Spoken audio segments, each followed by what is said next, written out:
और शियाजू गंगा जी के समीप आए। चतुर केवट नाव 10-20 कदम गंगा जी के बीच में। प्रभु ने कहा ऐसा क्या है भाई, या तो उस पार ना होती या इस पार ना होती, बीच में लगा, नाव लाओ ना किनारे। नहीं प्रभु मैं नहीं आऊंगा। भाई क्यों? प्रभु हमने आपका रहस्य जान लिया है। तो तूने क्या रहस्य जान लिया मेरा? प्रभु तुम्हारे सांवले चरणों में बड़ा जादू है। ऋषि मुनियों से सुना है, अपने निषाद राज से भी सुना है, और नगर के लोग भी कह रहे थे। तो आपके चरणों में, चरण रज में बड़ा जादू है। नहीं क्या जादू है? सुना है गौतम ऋषि की पत्नी जो शिला रूप में थी, आपका चरण स्पर्श हुआ, सुंदर नारी बन गई। वो शिला नारी बन गई तो काठ को नारी बनने में कितना देर लगेगा? वो वैसे ही लड़का बच्चा से घर में, हम उसके पालन पोषण में परेशान है, और अगर नाव जिससे पालन पोषण करते वो भी नारी बन गई तो समस्या और बढ़ जाएगी। ना ना, हम तो नाव नजदीक लाने वाले नहीं, तरनी मुनि घरनी हो जाई, बाट परे मोरी नाव उड़ाई, ये ही प्रतिपालो सब परिवारू, नहीं जानो कछु और कबारू। मेरे और कोई धंधा नहीं, कोई व्यापार नहीं, ये गंगा पार करता रहता हूं, जो कुछ मिल जाता है परिवार चलाता हूं। ये नाव भी स्त्री बन गई तो खर्चा डबल बढ़ जाएगा, व्यापार बंद हो जाएगा, ये नहीं हो सकता। प्रभु ने कहा कि तो तुम कैसे राजी होगे? पार तो तुम्हें करना ही होगा, क्योंकि दूसरी नाव यहां दिखाई नहीं दे रही। एक बात है प्रभु, अगर आप पार ही वास्तविक जाना चाहते हो, देख लो,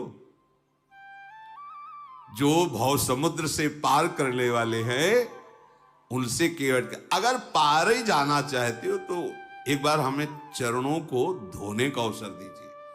मैं धो के देख लूंगा कि कहीं इसमें वो जादू काम तो नहीं कर रहा। मैं जल लाऊं कठौते में, चरण धोऊंगा, अगर कठौता स्त्री बन गया तो कोई घाटा नहीं होगा, क्योंकि नाव हमारी सुरक्षित रहेगी, आने जाने से वो मिलता रहेगा और परिवार चलता है। अगर कठौता स्त्री नहीं बना और हमने चरण धो लिया, फिर नाव में बैठा लेंगे कि वो केवल शिला ही नारी बन सकती, एक काठ जो है नारी ले। भगवान बहुत मुस्कुराए हैं कि यार बड़ा विनोदी है ये केवल। जो प्रभु पार अवश्य गा चाहो, मोहि पद पदुम पखारन का। प्रभु ने कहा भाई तुम्हारी नाव ना स्त्री बने और मुझे पार जाना ही है, तुम उपाय कर लो। कृपा समुद्र भगवान श्री राम मुस्कुरा कर बोले भैया तो वही उपाय कर जिससे तेरी नाव बच जाए। तुझे चरण ही पखारना है, जल्दी कर, चरण धो और मुझे पार उतार दे। देखो प्रभु का कृपा प्रसाद प्राप्त करके तुरंत भवसागर से पार हो जाते हैं जन। आज प्रभु निहोरा कर रहे केवट से, मुझे पार करो। प्रभु ने कहा शीघ्र करो ना, रुको महाराज, पहले से व्यवस्था की। कठौता लाया, कठौती ले, कि अगर बनेगा भी ना तो कठौता लड़का बनेगा, नाव खेने के काम में आए। प्रभु की आज्ञा होते ही कठौते में सुंदर जल भर कर लाया और प्रभु ने चरण पधराए। अब बहुत आराम आराम से प्रभु के कोमल चरणारविंदों को धो रहा है। कैसी प्रेममयी दशा केवट, उसे देखकर बड़े बड़े ऋषि मुनि देवता पुष्पों की वर्षा कर रहे। धन्य भाग जो मुनियों के ध्यान में आने वाले चरणारविंदा, साक्षात केवट उन्हें धो रहा है, चरण कमल धोता जा रहा है। हृदय आनंद से लबालब भरा है, रोमांच हो रहा है। प्रभु ने कहा शीघ्र करो, उसको तो सुध ही भूल जाती, चरण पकड़ करके फिर धोती। प्रभु ने कहा जल्दी करो, मुझे पार जाना है। अपने वस्त्र से भी प्रभु के चरण पूछे, अहो भाग। फिर जो चरणोदक है पान किया। चरणोदक प्रभु का पान करते ही जितने उसके पितर थे सब भगवत प्राप्त हो गए। पितर लोक में जितने पितर थे सब भगवत प्राप्त हो गए। जो उसका पूरा परिवार था उसका भगवत प्राप्ति निश्चित, जैसे पास बन गया हो। पद पखारी जलपान करी, तो आप सहित परिवार और पितर पारो, आप पूरा परिवार पितर सब भगवत धाम के वासी, सब परम पद के अधिकारी। इसीलिए ये नहीं सोचना चाहिए कि हमारे परिवार का क्या होगा। यदि आप भगवत भजन करते, धर्म से चलते हैं, तो पूरी जिम्मेवारी लोक परलोक की प्रभु स्वयं योगक्षेमम वहाम्यहम् प्रणत कुटुंब पाल रघुराई। भगवान अपने भजन करने वाले के परिवार का भी महामंगल कर देते हैं, उसका भी पालन करते। देखो, प्रभु के चरण धोए, चरणामृत पान किया, तो आप उस सहित परिवार पितर पार करी। प्रभु को बाद में पार कर रहा है गंगा जी से, पहले प्रभु ने उसका उद्धार, उसके परिवार का, परम पद का, और पितरों का जो वो सब भगवत प्राप्त, परम पद प्राप्त, भगवत प्राप्त, परम पद प्राप्त। प्रभु को गंगा पार के बार बार मुख माधुरी देखते हुए नौका चला रहा है। जब पार हुए तो लखनलाल जी, सियाजू, रामजू उतर करके गंगा जी की रेती में खड़े हुए। केवट की तो दशा इस समय, बार बार हाथ जोड़ता, मुखारविंद की तरफ देखता, साष्टांग दंडवत होता, फिर खड़ा होता, फिर देखता है, फिर साष्टांग दंडवत। भगवान को ऐसा लगा कि शायद कुछ उतराई नहीं दी है, इसलिए ज्यादा दंडवत हो रही क्या। सब कुछ जैसा प्रभु को लग रहा है कि देना चाहिए उतराई। प्रभु सकुच यही कछु नहीं देना, इसको तो कुछ दिया नहीं। देखो हमारे प्रभु का स्वभाव देखो, सब कुछ दे दिया, पर क्या सकुच है, इसको कुछ दिया नहीं। इसीलिए इनके समान केवल यही है, उसको परम पद, उसके परिवार को परम पद, उसके पितरों को परम पद। देवता ऋषि मुनि केवट की प्रशंसा करके पुष्प बरसा रहे, जगत बंदनी बना दिया। और प्रभु को सकुच क्या है, प्रभु इस सकुच यही नहीं कछु, इसको तो अभी कुछ दिया नहीं है। तो पिय ही की सिय जान निहारी, मणि मुदरी मन मुदित उतारी। कहे वो कृपालु ले ही उतराई, केवट चरण गहे अकुलाई। नाथ आजू मैं काह न पावा, मिटे दोष दुख दारिद दावा। बहुत काल में किन्ह मंजूरी, आजू दीन विधि बनी भली पूरी। अब कछु नाथ न चाहिए मोरे, दीन दयाल अनुग्रह तोरे। प्रभु के हृदय की बात जानने वाली सियाजू ने अपनी अंगूठी उतारी जो मणि जटित थी, कहा प्रभु दे दीजिए। प्रभु से अंगूठी के लेकर कहा ये उतराई ले लो।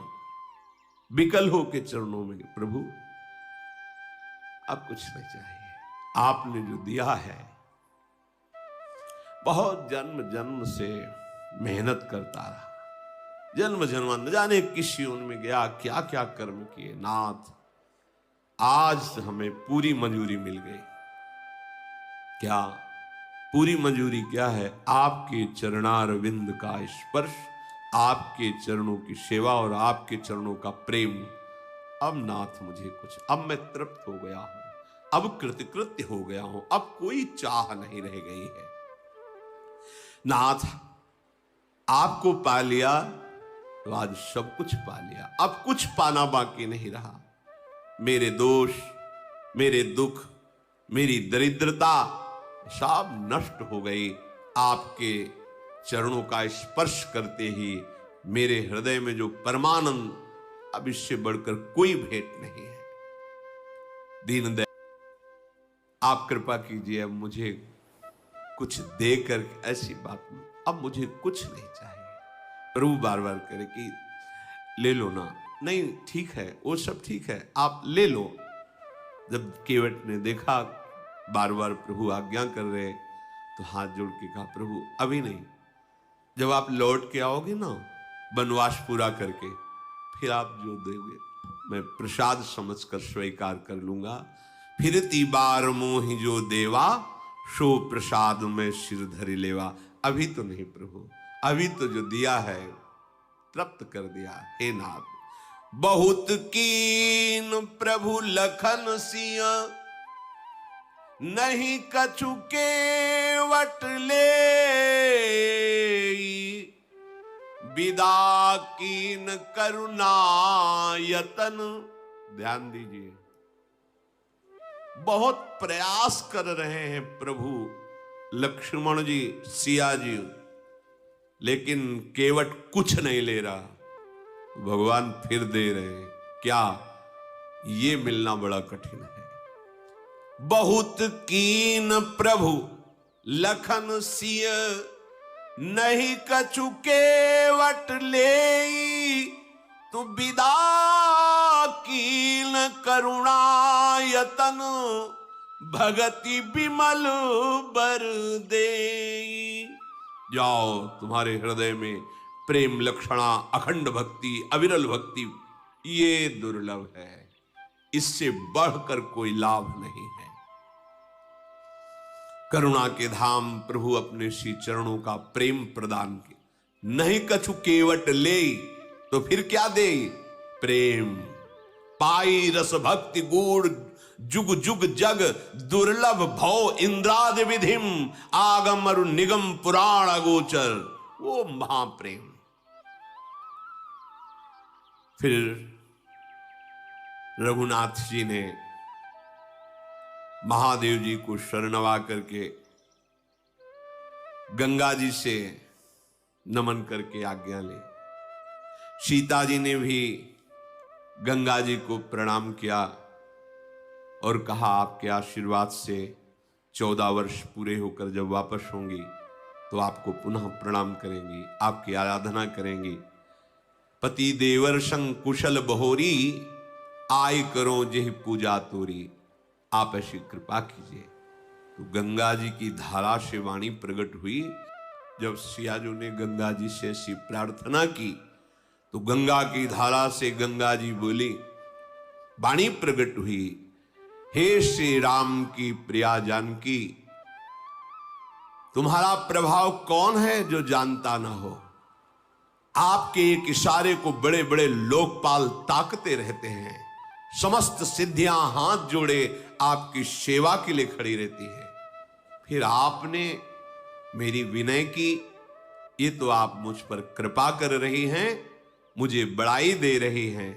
पर हे देवी, मैं आज अपनी वाणी को सफल करने के लिए आपको आशीर्वाद देती हूं। प्राणनाथ भगवान श्री राम, देवर श्री लखनलाल और आप सकुशल अयोध्यापुरी लौटेंगी। तुम्हारी संपूर्ण मनोकामनाएं पूर्ण होंगी और तुम्हारा सुंदर यश जगत भर में छा जाएगा।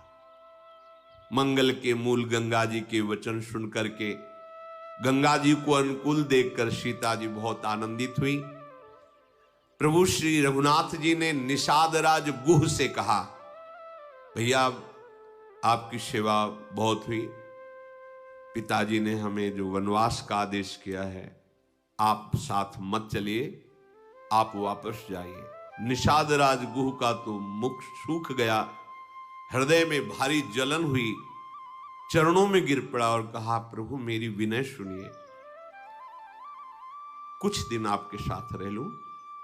आपको पता नहीं है कौन मार्ग कहां कैसे, मुझे पता है, मैं आपको मार्ग दिखाऊंगा, जहां आप रुकेंगे सुंदर पर्णकुटी की रचना करूंगा।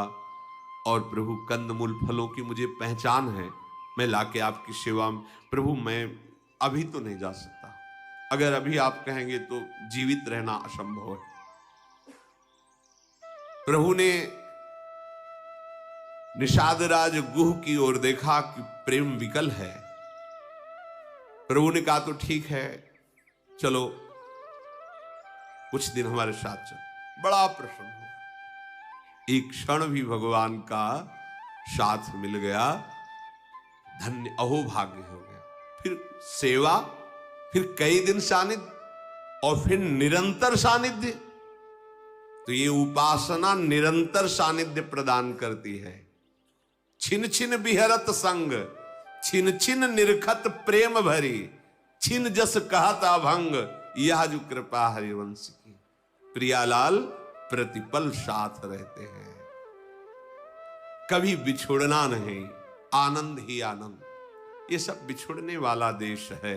शरीर बिछुड़ेगा, प्रिय मित्र बिछुड़ेगा, सब सगे संबंधी बिछुड़े, आप अकेले होगे। अगर उपासना परिपक्व कर लो तो प्रियालाल के समीप अनंत काल तक के लिए, जहां प्रलय की पवन का भी प्रवेश नहीं, दिव्य चिदानंद वृंदावन।